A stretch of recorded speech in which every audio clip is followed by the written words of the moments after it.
तो रामचरितमानस की तीसरी सीढ़ी, भगवत प्राप्ति की तीसरी सीढ़ी या तीसरा जो सोपान है अरण्यकांड।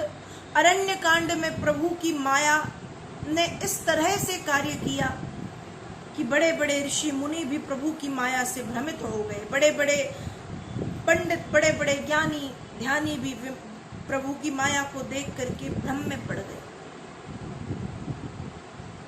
अरण्यकांड त्याग के साथ संयम और नियम की साधना का कांड है।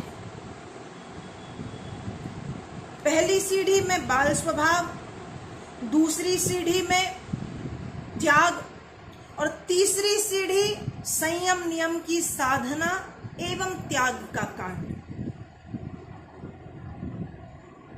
चित्रकूट में प्रभु ने निवास किया है। चित्रकूट से प्रस्थान कर रहे हैं। माँ अनुसूया से भेंट हुई है। भगवती सीता से कहा कि माँ अनुसूया से कुछ ज्ञानार्जन करो। माँ अनुसूया ने पातिव्रत धर्म बताया है। एक ही धर्म एक व्रत नेमा, काय वचन मन पति प्रद प्रेमा।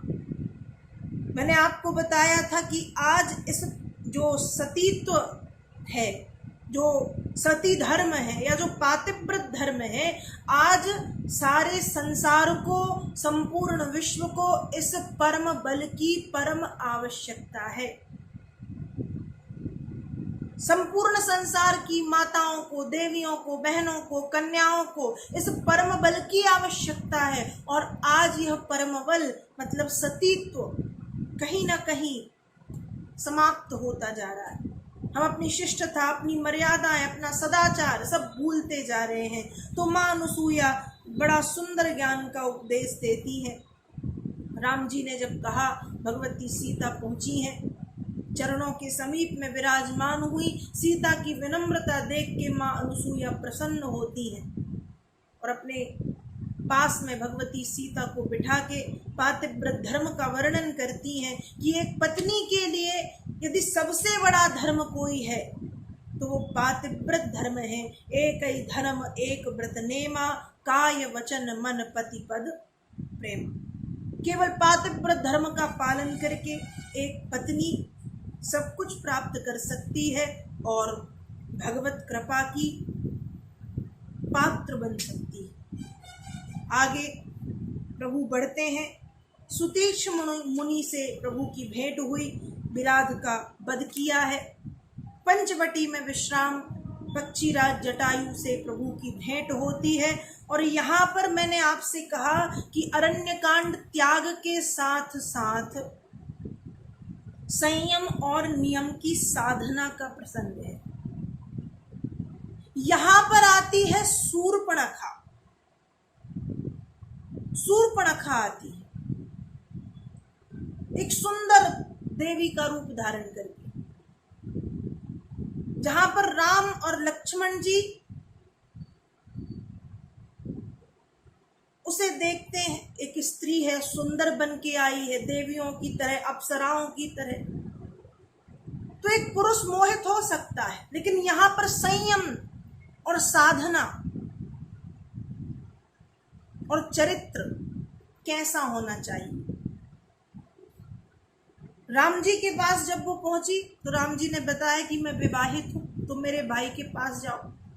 लक्ष्मण जी के पास पहुंची तो लक्ष्मण जी ने कहा मैं उनका सेवक हूं, और यदि मैं तुमसे विवाह करता हूं तो मैं सेवक तो तुम बन जाओगी सेविका, और तुम जैसी देवी को सेविका बनना शोभा नहीं देता।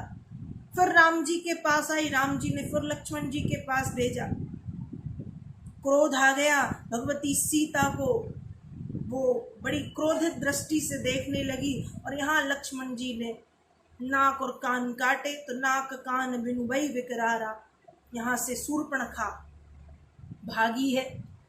आगे आप सभी जानते हैं खरदूषण का वध, उसका रावण के पास जाना, रावण का आना, और फिर मारीच का मृग बन के वन में भटकना, भगवती सीता का उस मृग पर मोहित होना।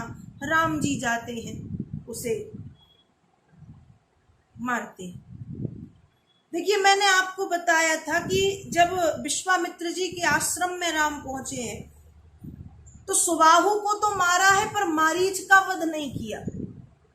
मारीच का वध इसलिए नहीं किया, मारीच को समुद्र के उस पार 100 योजन दूर फेंका, और वही 100 योजन दूर समुद्र के उस पार इसलिए फेंका है क्योंकि प्रभु जानते हैं कि यदि तुम मर जाओगे और मैं जब पहुंचूंगा तो सोने का मृग कौन बनेगा, और यदि मृग नहीं आएगा तो सीता मोहित कैसे होंगी, और सीता मोहित नहीं होंगी तो सीता का हरण कैसे होगा, और हरण नहीं होगा तो रावण का वध कैसे होगा। ये सब प्रभु की एक लीला है, योजनाबद्ध तरीके से प्रभु लीला करते हैं।